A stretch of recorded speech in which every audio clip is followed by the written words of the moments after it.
ओ गरीबों के Tom cruise, दिन से साला तुमको फोन लगा रहे हैं बे। कच्चे के अंदर स्विच ऑफ करके डाल दिया क्या? फोन काहे नहीं उठा रहे हो? अरे आंख लग गई थी ब्रो, दिन में घोड़े बेच के सो गए थे। बुरा मत मानो यार, अब सॉरी, ध्यान नहीं रहा। ठीक है वाह, चलो। हमको एक बात बताओ, वैसे यस बारको। लोग ऐसा क्या बोलते रहते घोड़े बेच के सो गए थे? लोग बिना घोड़े बेचे नींद नहीं आती है क्या? और जिसके पास घोड़ा नहीं वो क्या करे? पहले घोड़ा खरीदे फिर उसको बेच के सोए।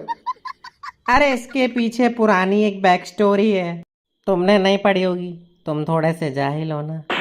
क्या स्टोरी है, बतलाओ। एक बार एक गांव में आदमी रहता था लालू राम। उसके पास थे 2 घोड़े और उसी के बगल में उसका पड़ोसी था कालू राम, जिसके पास थी एक घोड़ी। कालू राम की नजर लालू राम के दोनों घोड़े पर अब वो हथियाए कैसे? और कालू राम की घोड़ी भाई बेहद निकम्मी, बच्चलन, डबल डेट करने वाली घोड़ी। उत्तरी। हाँ, तो कालू राम को ये बात पता चल गई। उसने लगाया दिमाग और अपनी घोड़ी का चक्कर लालू राम के दोनों घोड़ों से चलवा दिया। अब वो दोनों घोड़े तो उसके प्यार में पागल हो गए। उनको पता ही नहीं कि घोड़ी तो 2 टाइमिंग कर रही है। और फिर एक दिन लालू राम का एक घोड़ा जब कालू राम की घोड़ी के साथ रोमांटिक पल बिता रहा था, तो कालू राम ने उन्हें रंगे हाथों पकड़ दिया और ठोक दिया पुलिस केस। साला सेक्सुअल हरासमेंट का केस लग गया उस पे। बताओ। हाँ वही, अब पुलिस केस हुआ तो घोड़ा तो जेल जा नहीं सकता, तो बेचारा लालू राम जेल के चक्कर काटता रहा।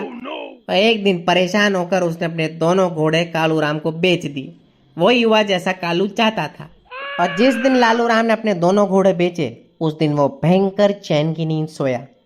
सो फ्रॉम दैट डे ब्रो। भाई साहब। अरे उसके बाद की ट्रेजेडी तो सुनो। अब कालू राम ने घोड़े हथिया तो लिए, पर उसको ये समझ नहीं आया कि उसकी घोड़ी डबल बच्चलन है। उसकी घोड़ी का उसके अगले वाले पड़ोसी से चक्कर चल रहा था, आदमी से। सोचो। हाँ, इधर कालू राम खुश हो रहा और रातों रात उसकी घोड़ी तो उस आदमी के साथ भाग गई, अपनी पीठ पे बिठा के उसको।